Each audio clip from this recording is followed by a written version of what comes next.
Hi everybody, it's Jody Strange and welcome to the third installment of transforming your body, your spirit, and your mind. Remember in the last video, we broke body down into 4 different parts: hydration, nutrition, movement, sleep and rest. And let's start with hydration. So in the last video, we were talking about drinking 4 8-ounce glasses of water a day. How is that going? If you've done that, let's try and get another 8 ounces in. Can you take your morning routine from the moment you get out of bed, get into the shower, take a couple sips, brush your teeth, take a couple more sips, shave, and as you're going through your morning process, see if you can't somehow complete an extra 8-ounce glass of water. It makes a huge difference. You can do this. You can get these 5 8-ounce glasses of water in a day. So nutrition. This month, I'm still simply going to ask you to be more aware of the food you're putting in your body, the groceries you're putting in your grocery cart. You know, it's funny, this food movie we've made in our heads that carries all this emotional baggage, and you know, it comes from childhood when we were first introduced to food. And it's an emotional thing that we carry still today.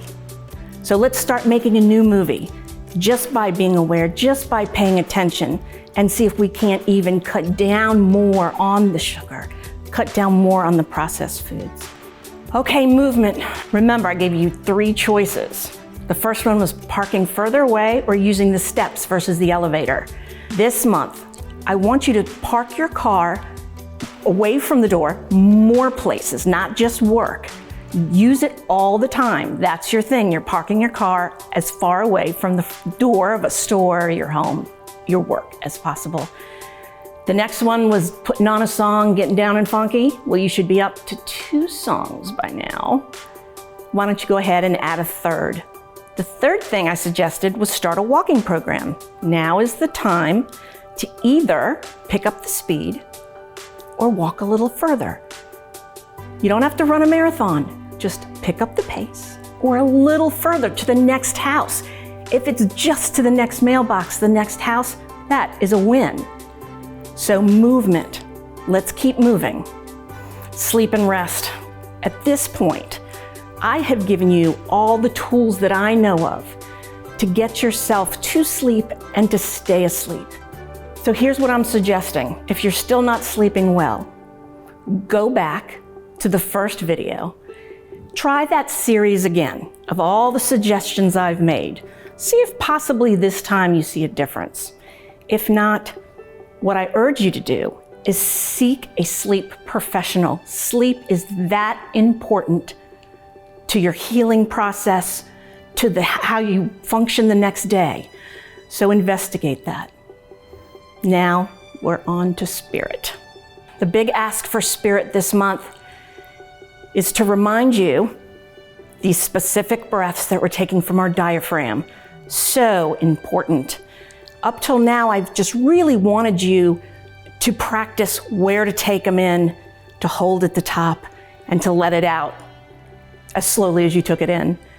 To use cues to remind yourself to do these breaths because it's very easy to come back up to your chest. So moving forward, now what I'd like to do is make sure you're doing these specific breaths 3 times a day. Between your belly button and your spine, we're filling it up slowly, pausing at the top, and letting it out as slowly as we let it in. It makes such a big difference. I also want you to start using these breaths intermittently through your day at the times we need them. For instance, a meeting. I had a colleague say, I had back-to-back meetings and phone calls. I was hanging up and I couldn't concentrate on the one I was going to because I was still kind of in the last call. I said, take a deep breath in between calls, pause at the top, and let it out slowly. It'll put that last call behind you and allow you to be more present and focused for the call in front of you.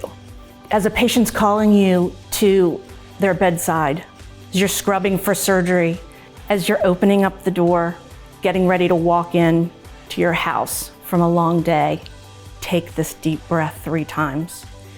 It's just a simple thing you can do to make such a big difference. You know, we're all looking and buying books and looking for this special podcast or video series that's going to change our lives. But this is something that you have control over that can make a big difference in your life, and it's free. Lastly, mind, emotional well-being, mental well-being. Hopefully working on this body and spirit will have made your emotional and mental well-being better. But if it hasn't, and you still feel like you need help, we have so many resources here through the foundation of First Health and at First Health. There is no shame in reaching out. In fact, if you don't know who to reach out to, you have me to guide you to the place, that safe place that can help you get through something that seems almost unsurmountable. So as I always say, before you start any new program, check with your health provider or mental health expert. And until I get to connect with you, take good care.